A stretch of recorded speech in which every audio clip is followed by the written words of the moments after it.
What's up? What's up? What's up? I am Hey. your girl, Yuta K. Best, and you are listening to Hella Random Radio, where positive energy lives. Mm. Today, my guest is the beautiful Hmm. Janet Damon. She is an epic teacher from the outside looking in, among many, many other things in the community. Thank you for being here, Janet. How are you Mm. doing today? I'm wonderful. I'm so excited to be here. I just always am blessed when I'm in your space, Yuta. You are just such a gift. Oh, she's so sweet. And thank you. So do you want to tell us a little bit about yourself outside of the fact that you teach high school right now, right? Yeah. So this is my 25th year as an educator. I've been a high school teacher, a middle school interventionist for literacy, a school librarian. And so a lot of my uh, real beliefs around education is that education is a part of our liberation and that we can, you know, really, truly delve into not only just like what we're learning, but how we're learning it, the content and all of that. So, and it brings me like part of my spirit just really resonates towards serving children and families, and that's just brings me a lot of joy. So I think that's an important part. And so yeah, and on the outside of that, I also do like a nature book club. I also do practices around how to affirm families. And I also do like a lot of equity trainings for librarians and teachers, especially for young learners.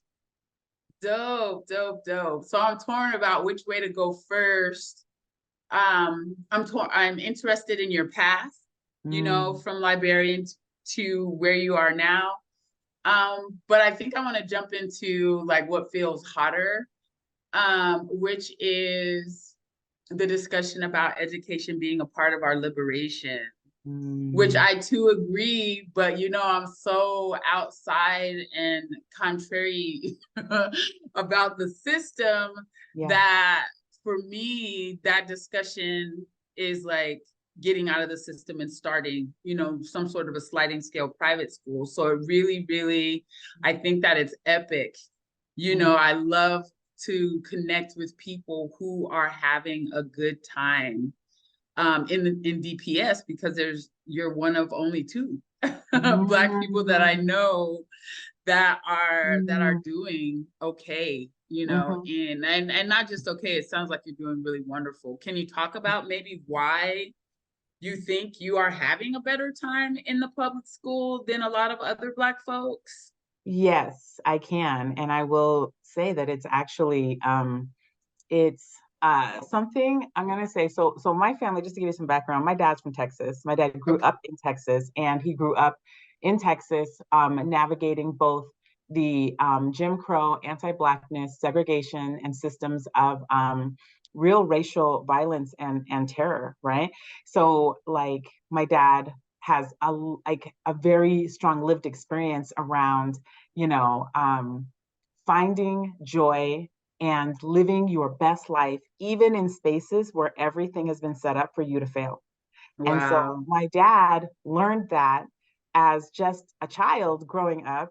And my grandmother, Callie Damon, was like an engine of joy. She, even in the midst of raising 8 children, a single mother, she, during, times where my dad would still go and they would do sharecropping. My dad would pick cotton with his family.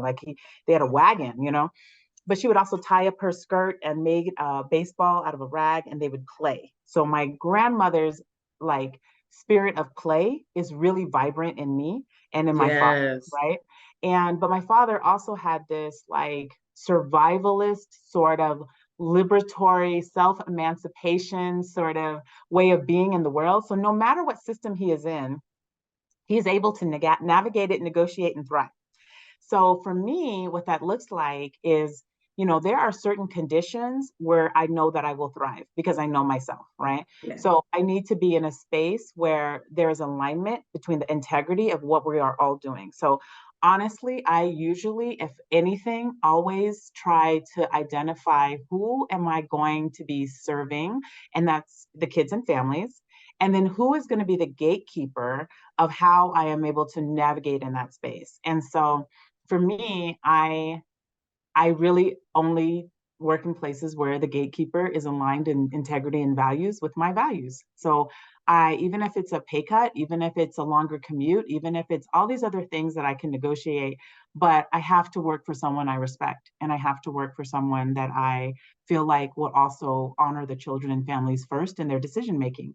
And if I don't see that that's going to happen, or I can, like in the South, you got to read the signs. You got to see which way the birds are flowing. You got to see, do the actions and the words match, like James Baldwin. I can't believe what you say because I see what you do. So I always look Mm, first at what are you doing? And if yeah. what you're doing is out of a character or out of alignment with what you're saying, then I know that you haven't found your own moral compass yet. So that's not going to be a place where I will thrive because I won't know how you're making decisions. And that um, will throw me off. So I do tend to, I'm a very loyal person. I know that I love kids and families. I'm willing to work 110%. I'm willing to do over and above. And so I just have to make sure I'm in an ecosystem that honors that.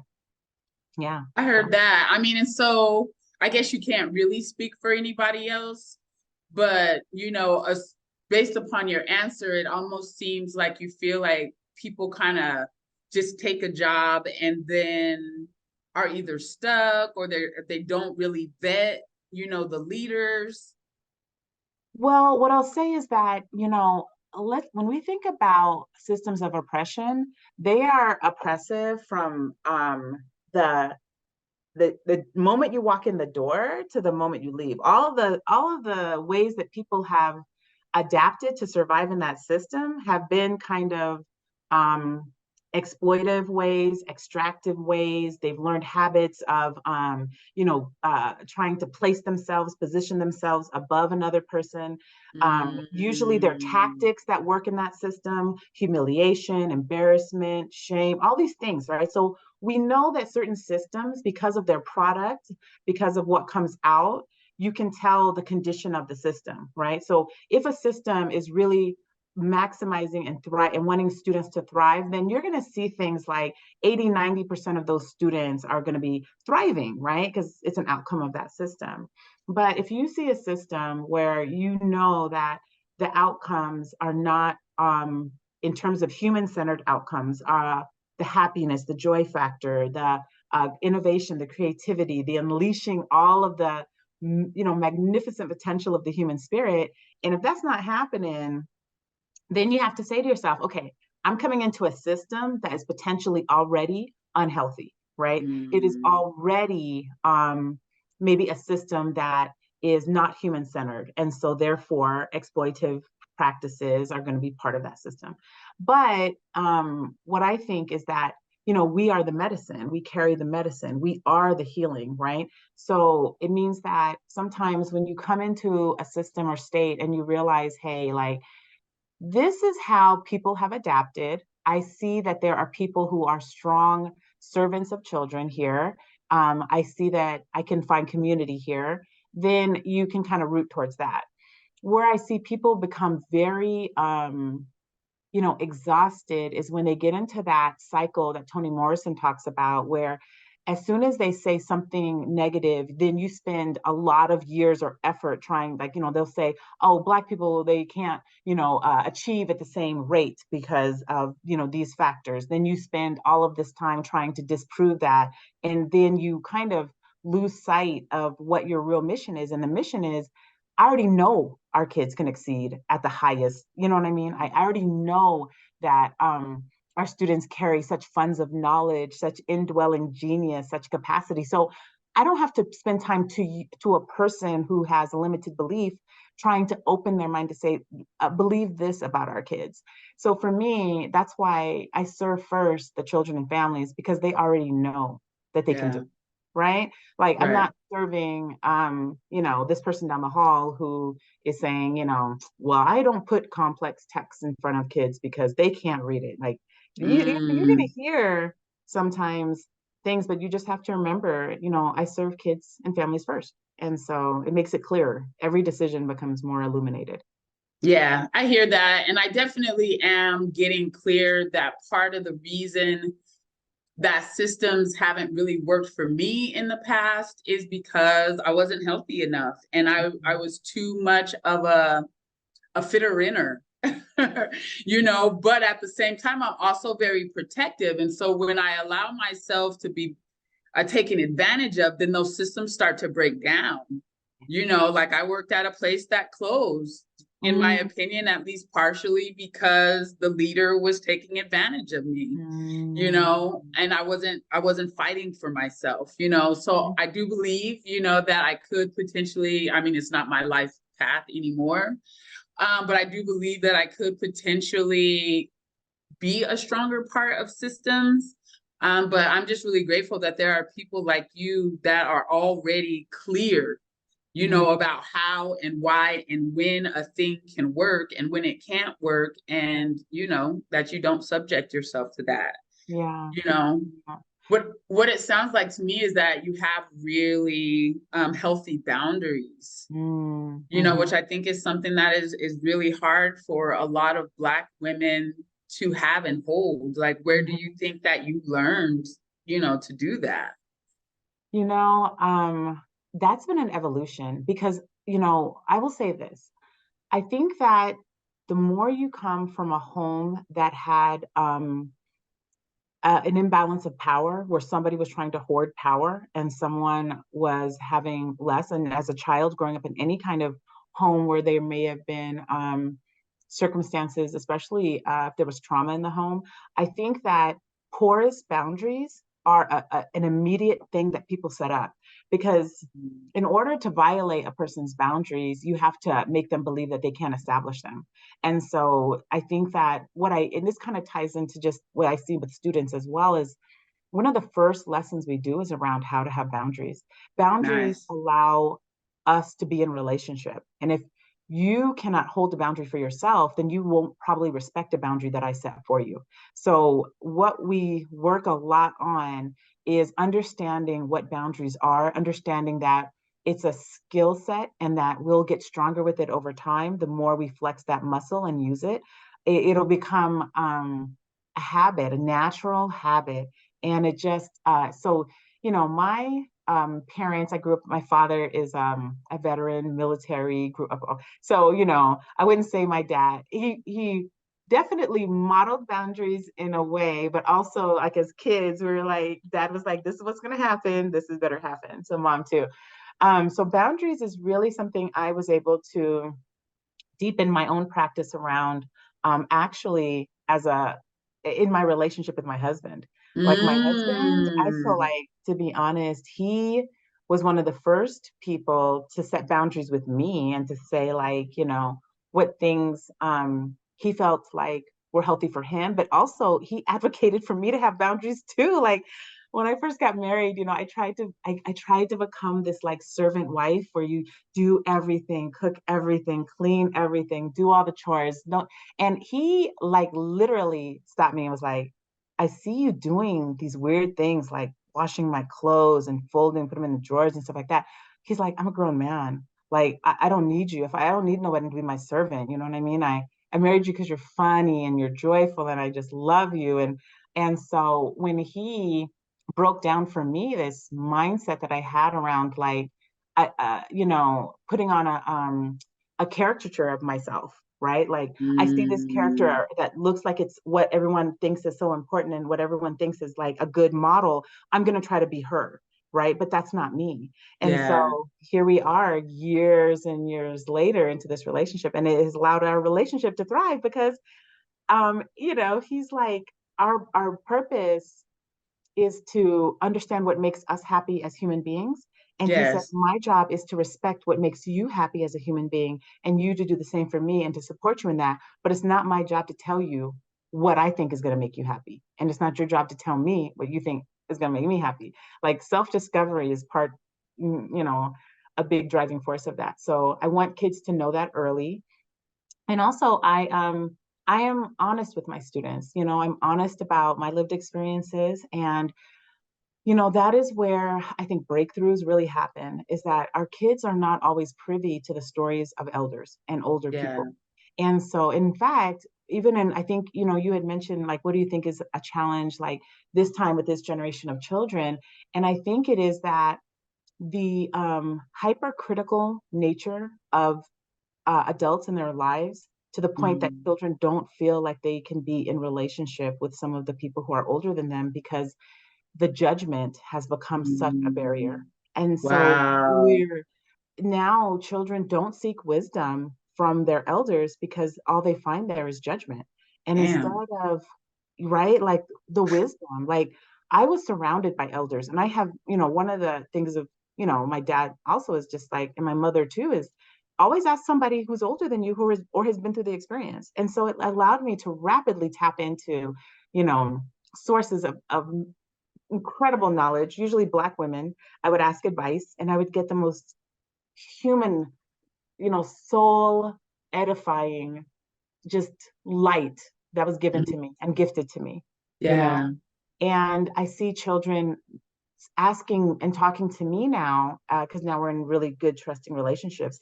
And it's stuff that, I've had students, ask advice on things as serious as, purchasing a gun, or, using drugs, or selling drugs. I've had kids who needed an adult to be able to have that trusted relationship so they could get that wisdom. And all of them were pivots. All of them took the right road because Nice. that relationship was there. So that's why I do think that, it's so important that educators find ways to be sustained and nourished and replenished so that we can have longevity in this system, because it needs us. The kids really need us.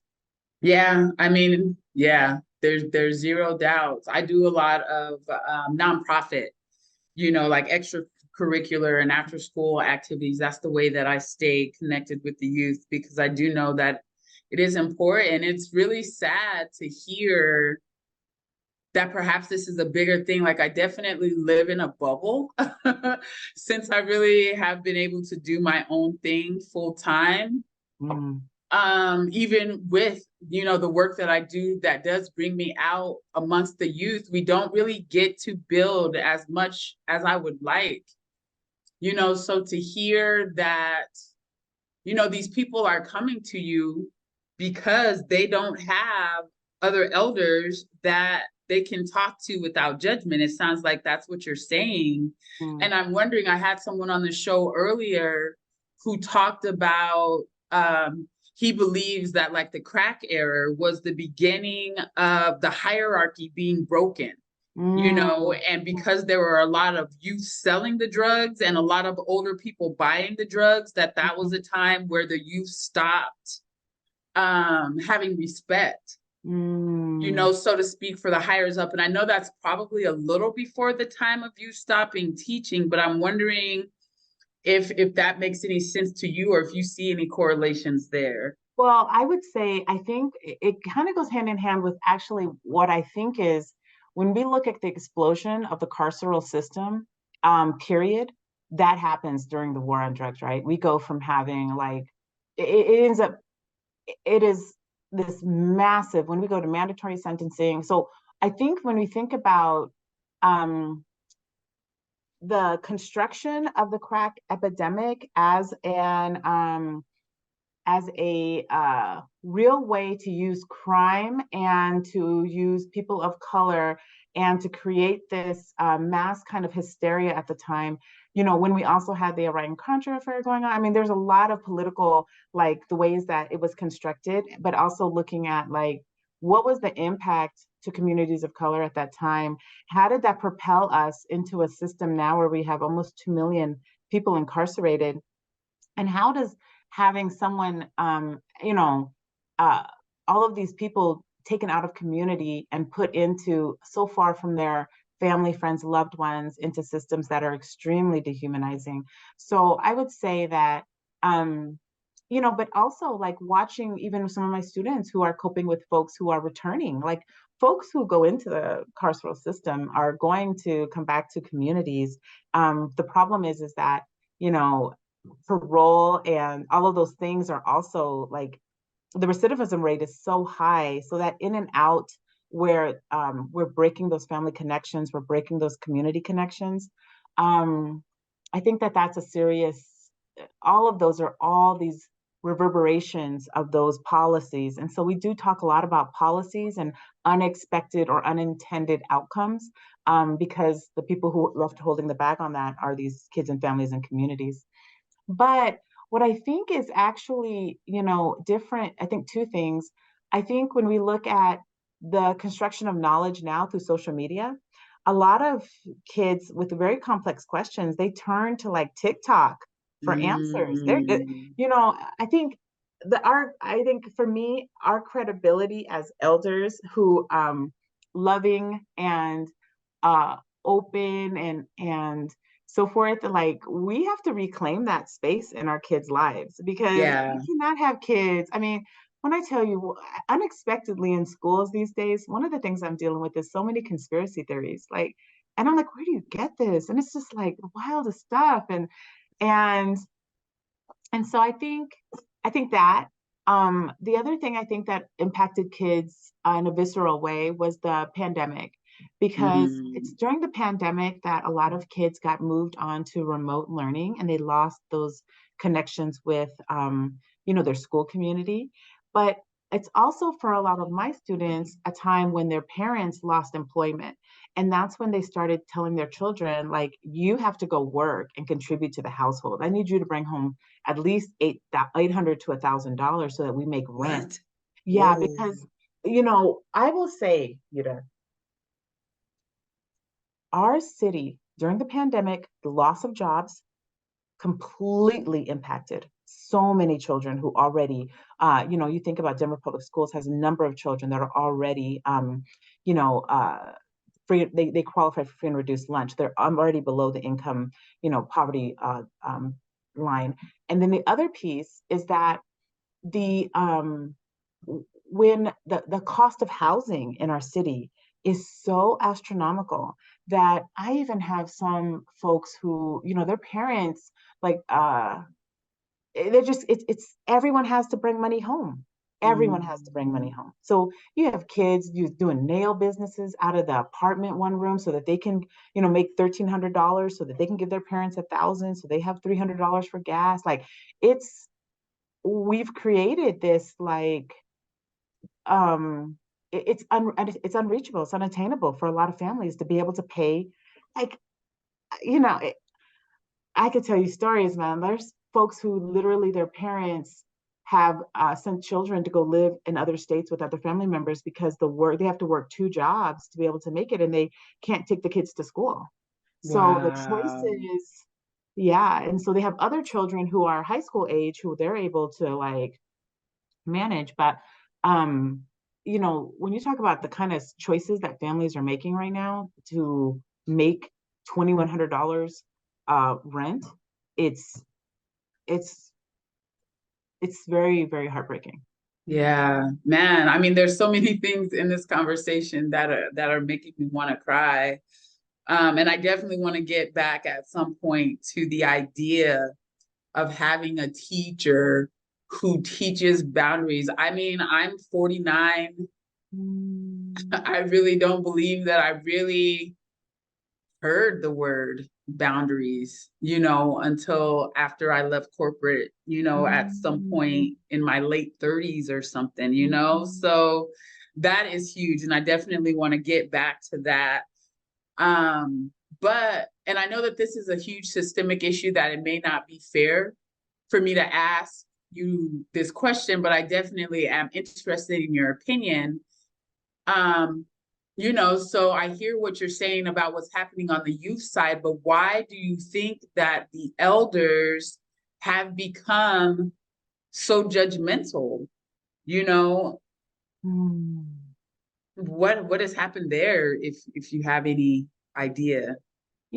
I think what I have seen in just my journey as somebody who resources a lot of elders and to someone who now, I'm as well 49, so this is the season where I too, but I think the thing is that we have there's like there is a culture that is, we live in a capitalist system, right? And so for capitalism to thrive, resources and the general population has to be influenced to do certain things and certain behaviors in certain ways, right?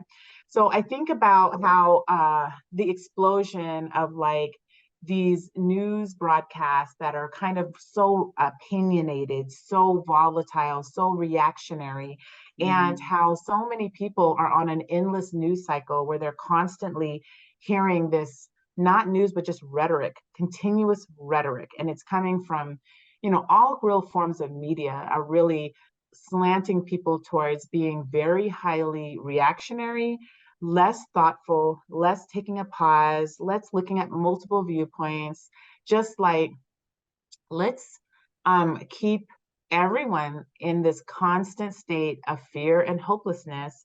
And when people respond from that space, it's like they're just highly reactionary. So it's Yeah, I mean, that's how little kids get shot at the door.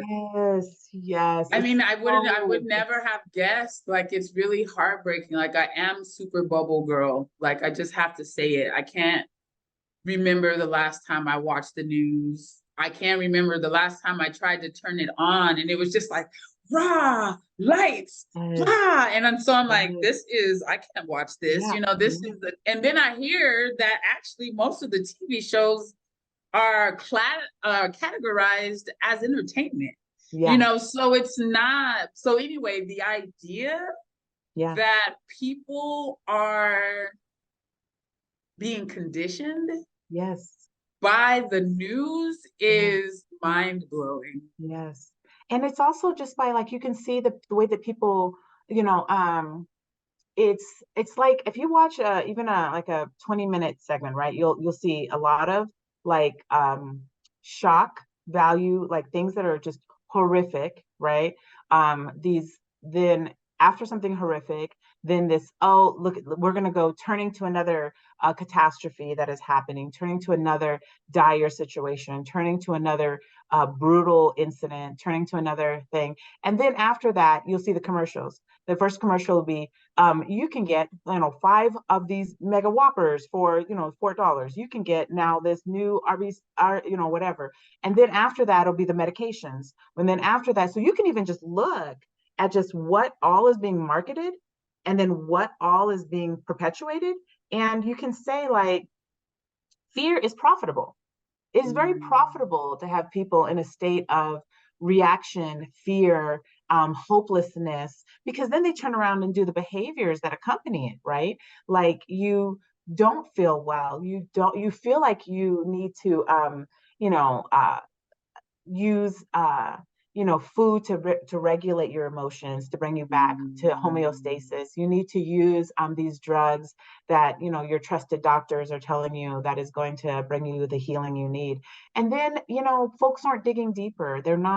Um they're not finding within themselves a self-reflective space, a place, a pause to say, you know is this serving my highest and most beautiful manifestation of myself, my version of myself? Is this bringing me comfort or care? Is this helping me to feel connected to my neighbors and community? And so I think what happens is they're hijacking our kind of like, you know, um, navigation system. Our navigation Yeah. system is toward divine, it's toward love, it is toward community, it is toward wellness, it is toward joy. Like that is our natural navigation system of our soul. That's what our soul came here to experience. It's what it came here to give. It came to be of service.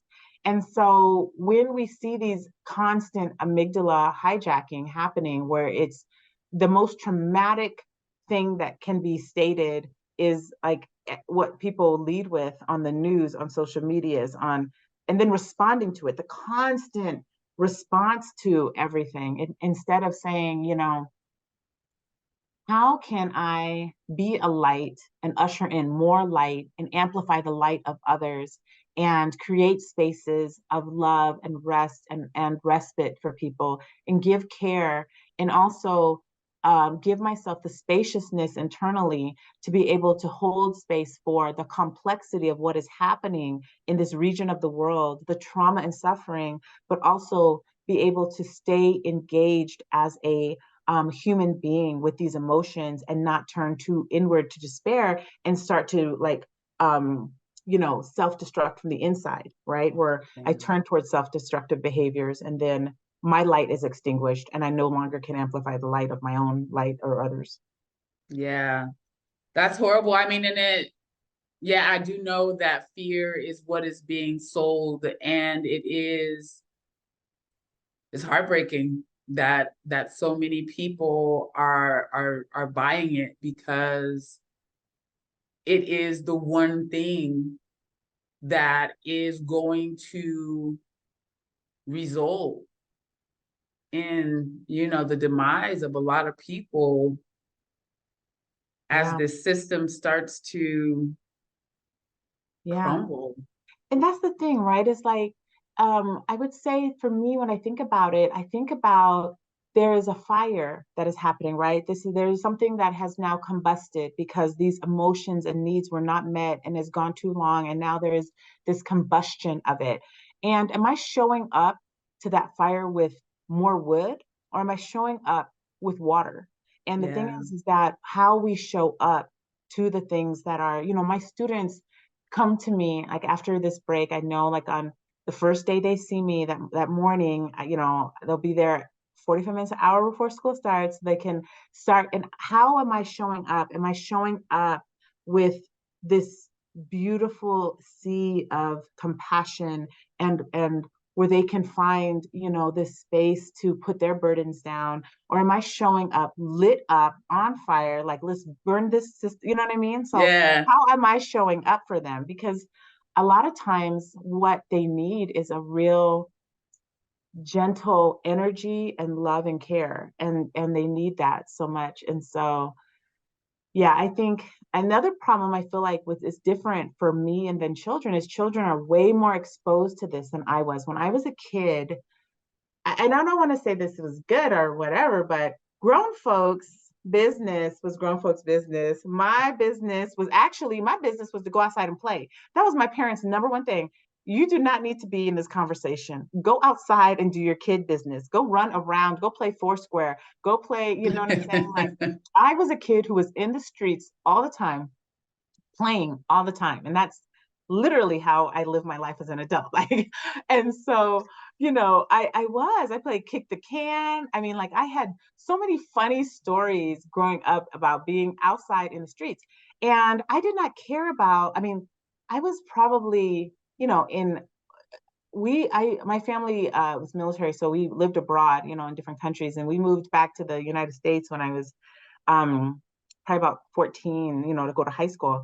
And that was the first time I was aware of, what it was to have social stratification and income disparities and classrooms where I had a classroom when I went to high school where a girl pulled out a whole iron, Yuta. This is telling you, this is before flat irons. Pulled out a whole iron, laid her hair on her desk, and ironed her hair.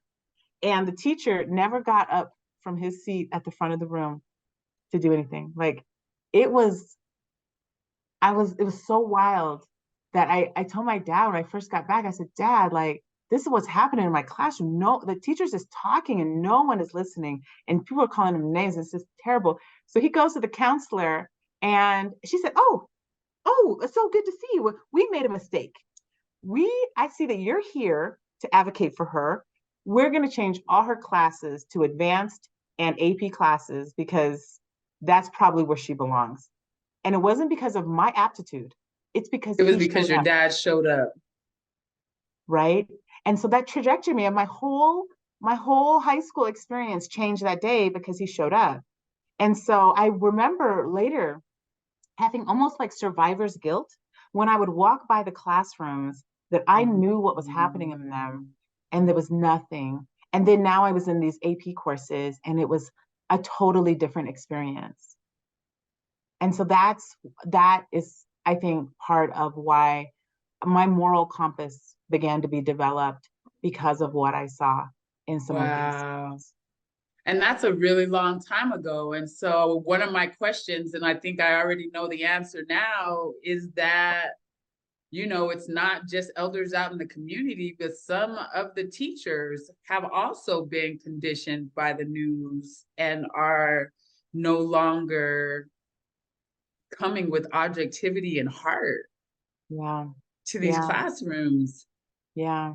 And it's overwhelming. I'm not gonna lie. Like I think that a lot of times if so I went through a time when I started teaching, there were so many people, there was more, there was a lot of like teacher preparedness that happened even in my building. So the first 3 years I had a mentor, she was in the building, she was an elder, you know, I could go to Miss Dennis, I could go to Miss like, you know, just all these different people to help me. But now looking at some of our big high schools, I think that they want to do that kind of mentorship, but I think some of these teachers are put into positions where, you know, when you have 31 students, 32 students, you know, I think that they, we all are human beings, right? Like we all have a human, so in some cases when people are already haven't addressed unaddressed bias, racial bias, right? Programming, then uh, they're going to respond from a place of survival. And so when you're in that part, you know, the parts of the brain, right? Like for me to access all of the what I tell the kids all the time, like for me to access my highest order thinking, I have to be in a state of calm. To Yeah. access my frontal cortex, where all of the things have to happen, we have to be in a state of calm. And if we're not, I'm back here in my reptilian brain and my survival fight or flight system, and you're not going to get the best of me. But also I teach them about their brain too. I teach them about where, you know, we look at Dr. Bruce Perry's work, we look at how their brain is organized, we talk about the emotional memories that happen before language is developed and how those are stored. And I tell them every word that comes out of my mouth has to go from my frontal cortex down through my emotional brain, down through my, you know, the back of the reptilian part of my brain, out of my mouth, and it has to hit your three parts of the midbrain all the way back to the front so that you can even decipher what I'm telling you, right? Yeah. So I said, so if you're scrolling or if you're on your phone, you cannot understand at all, like, you know, because whatever it is, it's like a slot machine inside of your brain, reward and winning and losing, all these things are happening. So what I find is self-knowledge is the best knowledge. Once kids understand the mechanisms that are hardwired into our, you know, our brain states, once they understand, you know, what's emotional caretaking look like for them, you know, once they have a language that they can apply to different scenarios that come up between either each other, their families, partners, um, I think then we just, you know, even I talk about fight and flight and what it looks like academically, you know. Yeah. If you're flight, you know, you're asking for the bathroom pass 7 times in one class because you just need to get out, you know, and they're laughing. They're like, oh, that's me, Miss Damon. Or, you know, if you're fight, it's going to look like this. And sometimes some of the kids are like, Miss, I got all four. Like, I will flop, I will freeze, I will fawn. But self knowledge is so important.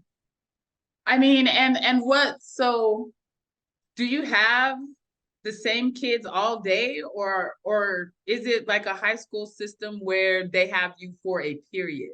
Yeah, they have me for a period. And So I what have do you some people teach? twice.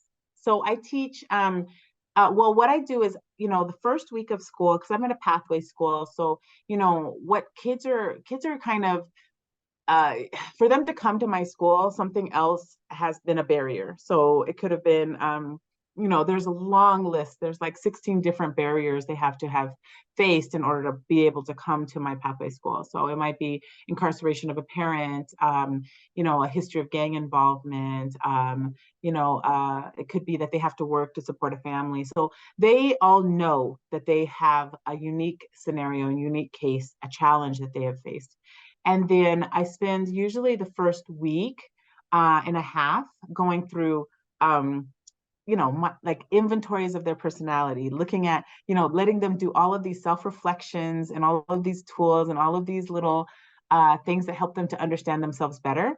And then they write, the first writing piece they have to do for me is a thing of who are you? Like, what have you Yeah. learned about yourself and what is going to work best for you? And I hold them accountable to it. The rest, we have an accelerated schedule. So I take them through my content in 8 to 9 weeks. And we come back to it at the end. Their final exam includes a portion where they have to not only write this very intense essay, which is usually 4 to 5 pages long, but they also have to reflect. Did I meet my goals? Did I use the knowledge I have about myself to be successful in this class? And so that metacognition, that thinking about their own thinking and their practices, was I in integrity with myself at the end of the day? Did I bring myself closer to the version of me that's walking across the stage at graduation? Or did I take myself Wow. farther from it?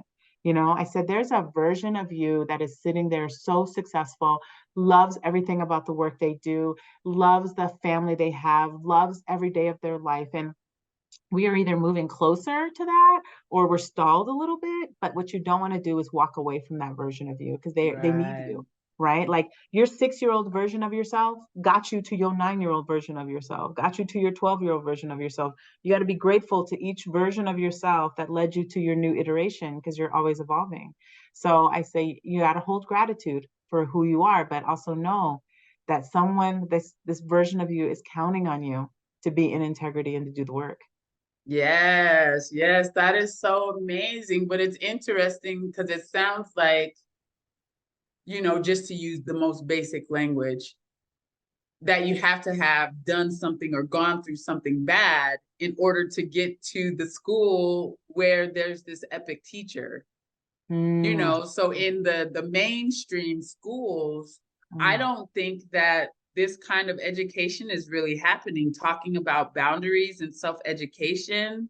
mm, I'm sure that there are some teachers who work around whatever the curriculum is, mhm, but the little bit of time, the 3 years or so that I spent teaching like in the public school, because I wasn't trained as it, I could not wrap my mind around the idea of curriculum. It does not make sense to me that mm, just because these kids are the same age, they're supposed to be learning the same mm. thing in the same moment on the same day. Like, because I wasn't trained, I would have like a third through eighth, a class with third graders through eighth graders, and they would Mm, all be doing something different. And I would just keep walking around the classroom asking questions. yeah, Sometimes I would have an older student help a younger yeah, student, and eventually the principal was not, we didn't get along very well. But some years later, he did tell me that I was the best math teacher he had ever encountered. And it's just because I wasn't trained in this curriculum and in this lumping right. people into boxes kind of thing. Yeah. Do you think that a lot of teachers are able to break free of the curriculum and teach some more important stuff? Or I will say that there's this book called Fugitive Pedagogy by Dr. Jarvis Givens, I think his last name is. And he talks about that, how, African American teachers, period, have always had to do this kind of fugitive pedagogy in order to elicit the highest possible learning from children. Because the mm, curriculum, right, when we think about, things that are, um, like you said, clumped together, right? When we're saying everyone should be doing this thing at this time in this way. I'm going to tell you, it's going to seem like a weird analogy, but one things we do is we evaluate in my class technologies that are emerging. And we talked about, so facial recognition technology, right? Like mm, it's this thing, it has like this bias and so forth. But one of the students came across this statistic or this piece of data that says the bottom of your earlobe is so unique that actually facial recognition on earlobes is 98% accurate, right? wow. And so I told them, I said, if your earlobe, just the bottom of your earlobe, is that individualized, then that means you are a singular representation. You are such a unique embodiment of all these things that you cannot always use the standardized path because you are unique and singular, right? And so, what I hear you saying is in your classroom, you were leveraging things like intergenerational like collaboration. And what you were doing was modeling what would have happened in a village. And in an the book Dr. Bruce Perry talks about is that humans have evolved really to be in a village of around 80 different people. And in that village, a mother would have at least 14 other young people who were near the age of her child that would teach her child lessons. And she would not have had all of her domain, all of her, what we have in our society right now is like a one mother, like to how many of her children she has. And what he was saying is that that system is completely the antithesis of what humans were evolved to do. Humans were evolved to have these small villages that would provide all of this care, and children would be able to learn from older children than themselves.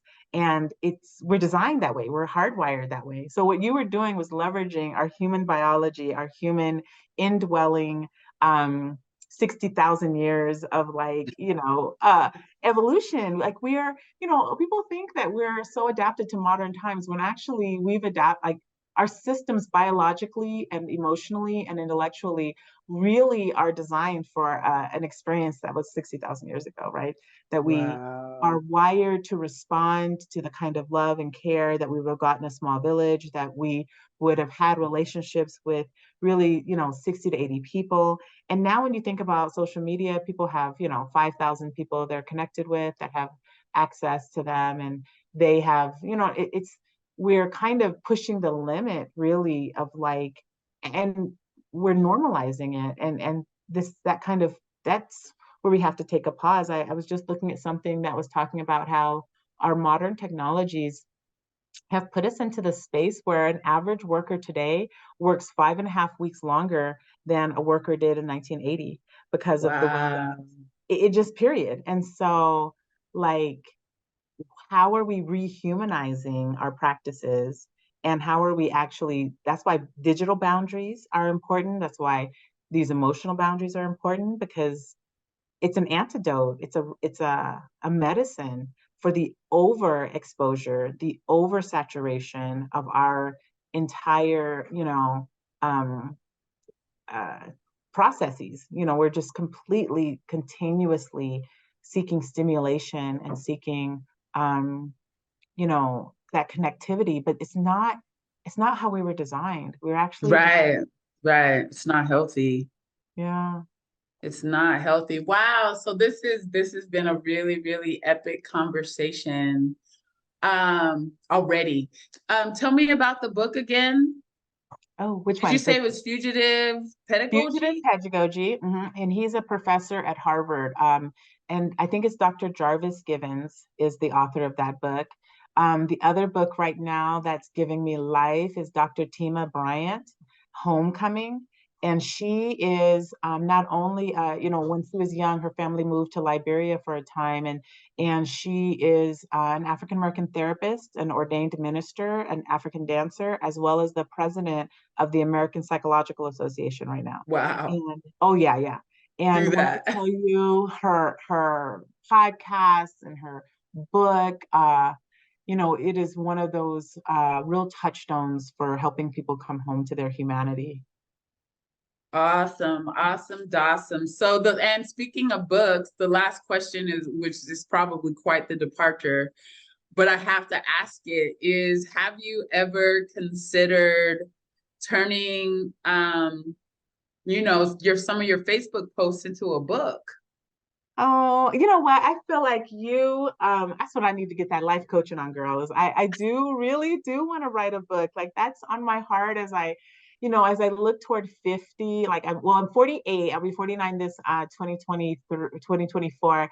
But I do want to manifest a book for myself by 50 because I do feel like and really, Yuta, it's actually a book about what the children are teaching me.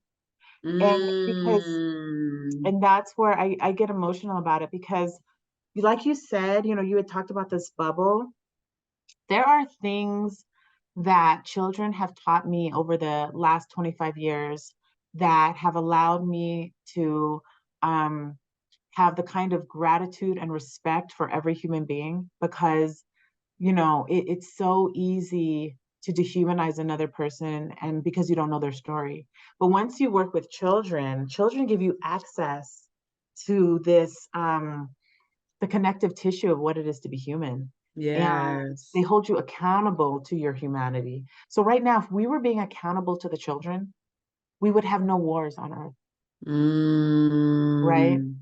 And that's the thing is when people, so I think whenever we lose sight of our humanity, we have to come back to be in relationship and then to be in honoring of children. I just had my first grandchild, and when I look at her, I am aware of the fact that when my daughter was in my womb, this grandchild was a small egg inside of my daughter. And now looking at my granddaughter, I see that she is holding my great granddaughter, great grandson within her too. Mm. And so Yes. there is no disconnect. We are interconnected from the moment of inception to the moment we give over our last breath. And this big lie is that we can be separate from one another, and into individualism. Like, I can thrive when you're not thriving. That's not true. I can only Right. thrive when we are thriving. Right. Yeah. So that's just Wow, my that is so beautiful. I'm so glad that we had this conversation. And I feel like this has been a fairly complete conversation, but I definitely want to make space if there's any last thoughts or anything sitting at the top of your mind that you would like to share with anyone who might be listening, any words of hope or anything that's coming Mhm. up for you. I would just say, give yourself good medicine. And good medicine Mm. to me is when you dance and sing and play and rest. And, when your light is amplified, the light of the world, you light so many other candles with their ways of being. So, people can sometimes feel despair, but I don't want people to get stuck in despair. Yeah, Ashe, Ashe. And the thing that I want to add to that is because, we're all, I think, being pushed in a different way than prior generations were, to find our purpose. Mm, And a lot of folks don't know how to do that. And I have so many clients and things coming to me talking about, I'm trying to figure out what can I do that will make the greatest impact. And I'm like, no, you don't mm, have to serve in that mhm. way. You need to live a life that you love. And by being in love, you are automatically of Yes, service, yes, you yes. know? Yes, because this is the thing, it's also ancestral work, right? Like, and this is my last little bit, but I think about what I inherited from my ancestors, right? In terms of my wellness, my body, I have a little bit of hypertension, right? Like, if I inherit these things that also, are indwelling in the tissues of my body, then that is also where my ancestors dwell, right? My ancestors of my heart, my ancestors of my lungs, my kidneys and so forth. And so when I bring my body into like light and joy and healing and wellness, I am healing, I feel like, my ancestral lineage as well, right? Like I'm healing, I'm not transmitting further these things that are you know what I mean? Like been in the bloodline. And I think that's part of the physical body, but also the emotional body. So yes, that's good medicine. Yes, yes, yes. Awesome. Well, thank you so much for sharing your time and energy with us, Janet. Thank you so much And for having me. yes, I'll be reaching out when I'm ready to post the video. Okay. And yeah, this has been Hello Random Radio with Where Positive Energy Lives. The guest today was Janet Damon. She is epic, epic, epic. If you can, you probably want to move to Denver so she can be your students' teachers. But yes, please like, share, comment, subscribe, all the things. And Mm. I hope to see you back for another episode. Peace.